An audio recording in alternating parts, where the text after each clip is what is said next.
चवीची कुरकुरीत धमाल। 23 वर्षांपूर्वी 20 कोटी रुपये खर्चून निर्माण कार्य सुरू झालेलं क्रीडा संकुल आजवर पूर्ण न झाल्याची बातमी।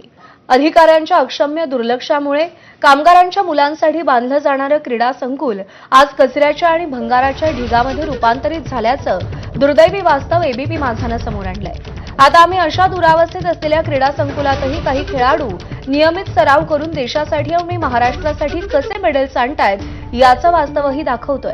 अर्धवट निर्माण झालेल्या मोठ्या पार्किंग लॉटच्या सावलीत काही उदयोन्मुख तिरंदाज रोज अनेक तास तिरंदाजीचा सराव करतात। तुमचा विश्वास बसणार नाही, मात्र आशियाई क्रीडा स्पर्धेत भारतासाठी सुवर्ण पदक आणि तिरंदाजीच्या वर्ल्ड चॅम्पियनशिपमध्येही भारताचं नाव मोठं करणाऱ्या ओजस देवतळेनं याच अर्धवट क्रीडा संकुलात तिरंदाजीचा प्राथमिक सराव केला होता। अर्धवट क्रीडा संकुलात कोणतीही सुविधा नसताना तिरंदाजीचा सराव करणाऱ्या खेळाडूंसोबत बातचीत करत त्यांच्या अडचणींना वाचा फोडण्याचा आमचा हा प्रयत्न आहे। नागपूरच्या मौजा हरपूर येथील अर्धवट क्रीडा संकुलाची स्थिती जी आहे ती एबीपी माझाने तुम्हाला दाखवली आणि या ठिकाणी कशा पद्धतीने कोट्यवधी रुपये खर्च करूनही क्रीडा सुविधा जी आहेत त्या निर्माण होऊ शकल्या नाही याचा दुर्दैवी वास्तव तुम्हाला दाखवला। मात्र या ठिकाणी ही जी अर्धवट झालेली पार्किंग तुम्ही पाहतात, या पार्किंग मध्ये आर्चरीचे तिरंदाजीचे जे खेळाडू आहेत ते आपली प्रॅक्टिस करण्यासाठी मजबूर आहे, कारण या पार्किंग मध्ये दिवसभर सावली असते आणि हे जे सर्व खेळाडू आहेत दिवसभर याच ठिकाणी प्रॅक्टिस करतात। त्यांचे कोच जिशान आपल्या सोबत आहेत। खेळाडू जे आहेत ते अर्धवट स्थितीमध्ये प्रॅक्टिस करत आहेत।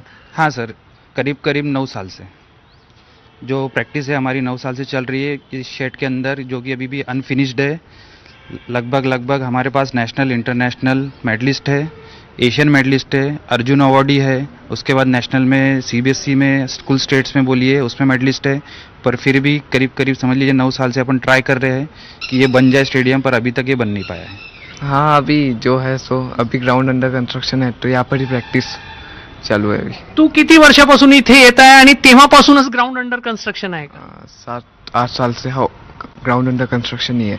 पहले चालू हुआ था, बाद में वापस बंद हो गया।